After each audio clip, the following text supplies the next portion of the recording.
Blade, just want you to know, when you were a little boy and I found you in the trash, I fondled you. You don't remember, but I molested you. I think I would have preferred to just have, like, patches. You know, call me. You know what it was? I don't think I liked the NPCs in Dark Souls 2 as much as the first game, and that for me that was a big part of it. You know, like when I played the first Dark Souls, I would say like Knight Solar, you know, and even the guy who was like the Don Quixote. What was his name? The Onion Knight. Like the old fool who has delusions of being like, you know, like a knight. It was like, I liked that stuff a lot. It was just, in Dark Souls 2, I think, by the time I played 2, it was like, it was my third Souls game. And I felt like some of the characters were just going through the motions. Plus there was a surprisingly, a couple of two derivative characters. Like, I'll say this for the Souls games.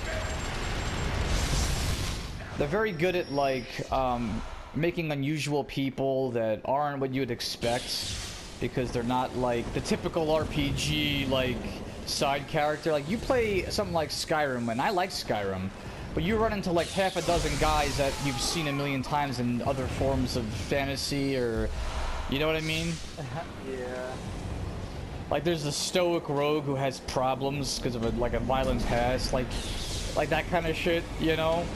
Yeah. But like in Dark Souls, it was like the game was already horrifically dark and depressing, and you had these like strangely jolly people who just seemed like maybe they were either mad, you know if you could trust them,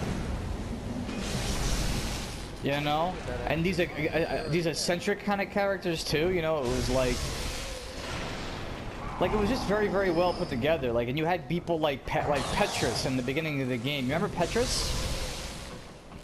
Oh. Give it smooth. No, that's the bird. Petrus was the cleric in the beginning of the game when you first get the Fire Link. Oh, that guy, the overweight guy who actually technically betrays his group and leaves what's her name down there with the guy. Yeah, he was a very, very complicated character, you know, and it was like. And I'll tell you what I mean. It was like with him, it was kind of like the first time you meet him, he doesn't have time to even talk to you, because he's this like holy knight, basically, is what they are. They're just these holy warriors, basically, the clerics. And he's on like a righteous mission, so you're just some whelp that shows up, and he's just kind of like, please not now, I can't talk. And then you keep talking to him, and he's like, all right, take a coin, now run along, you know, like that. And I thought that was, he literally does that, and if you keep bothering him, what does he do? He tries to just, okay, well, if you want to talk to me, you gotta convert to my religion, you know, like, who the hell does that, right? Yeah. And he literally makes you join his covenant for you to even communicate with him further than that, you know? Which I thought was like, you would do it because at the beginning of the game, you're so desperate for any help you can get, because everything in the game world was so, like, against you, you know? And it was like, you trust him, but it was a really weird way to do it. Then later on, he has all that weird stuff with the girl, and you find out he actually, you know, he'll tell you all about how he cares about her and how he feels better that he loses her in the Tomb of the Giants. But really, it's because, you know, he's like a cleric that feels like she's like a highborn, like know nothing, you know, like she's just some chick that was like born into like righteousness, and he for that reason he kind of like secretly hates her. You know, and that was such like and that's like one guy out of like a game that had like a handful of characters like that you didn't know what to think about them from one moment to the next. The only legitimate, like, I would say, like, good, helpful guy that I can actually think of off the top of my head was yeah, Laurentius. He was just like a really good-natured dude.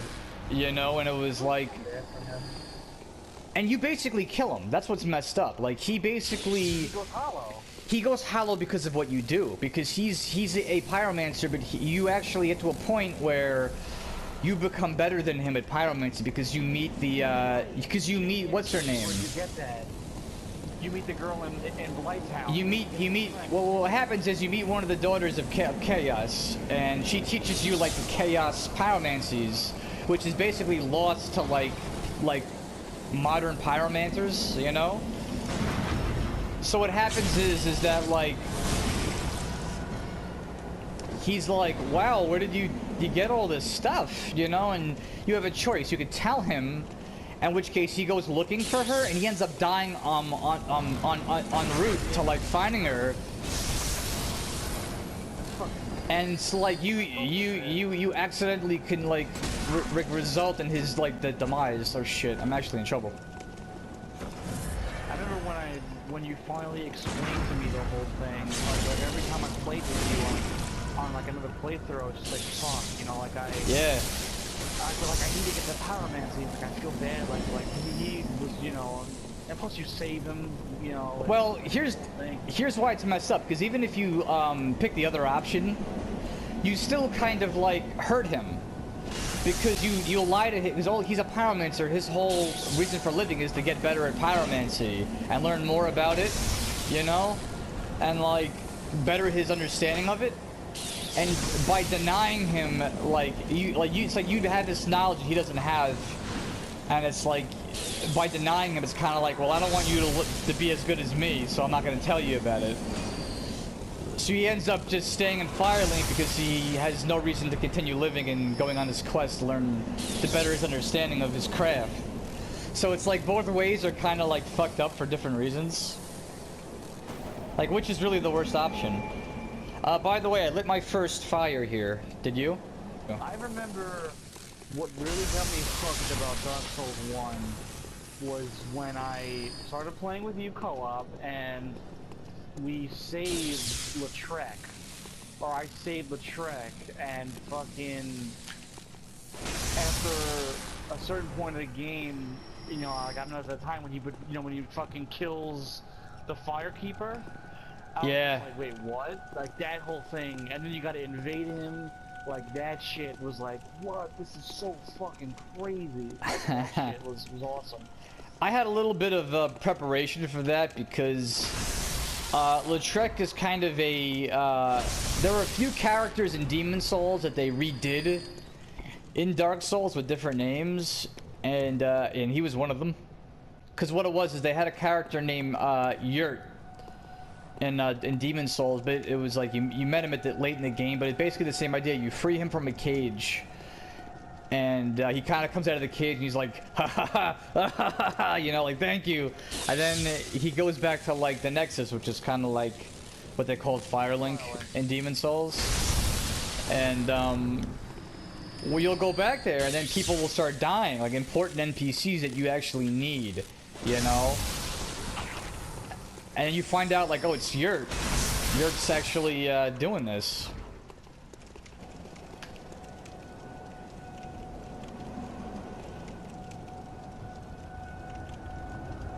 But yeah, in Dark Souls 2, it was kind of like... I didn't feel like the NPCs were as memorable. Like, you had guys like... What was the guy who was like a head?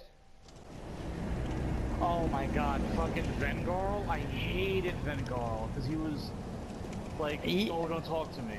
Oh, thanks for talking to me. It's like, fuck you. You're so boring. You know what? That's kind of... Yeah, and he had the most generic... Like, if you played any fantasy game, or you ever went on, like, a friggin' roleplay forum before for, like, fantasy fans, that is, like, the Chad Chaddington character of every, like, fucking fantasy world, you know? Yeah, talks a little bit less about things, and not to be rude, but this is my first time. I want to take this slow.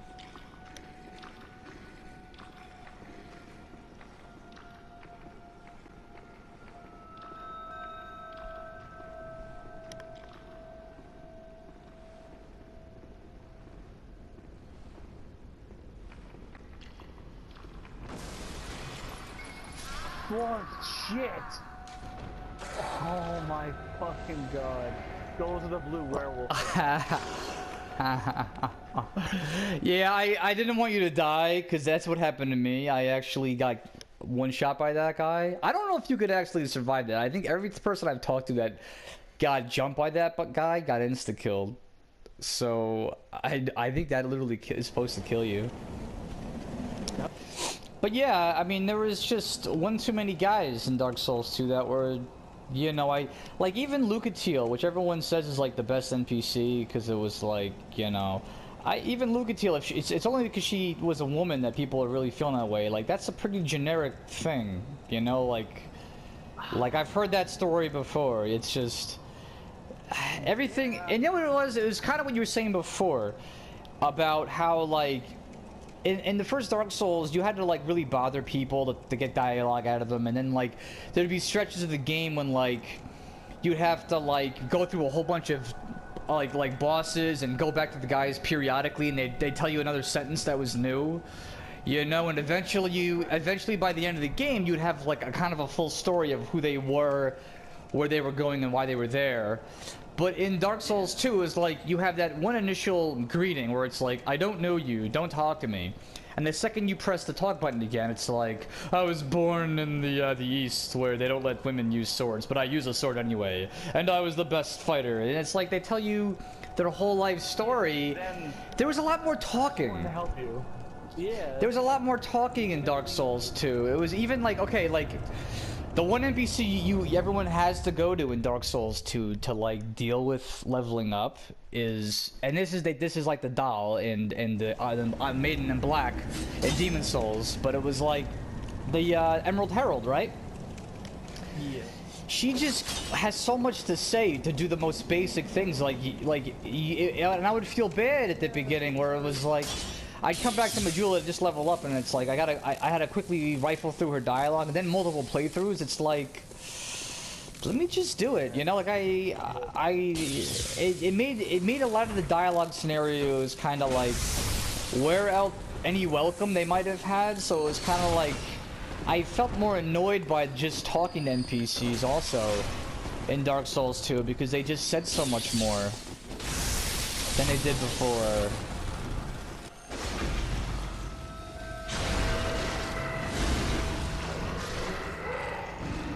You want to kill these guys as quickly as possible in here. I'm just telling you now, dude. They will fuck your life up.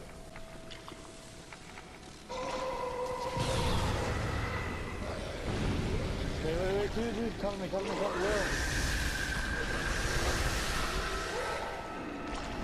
You literally just saved me. You see the animation that's happening to you? Dude, Blade just... I did the trip walk, record it. Did he...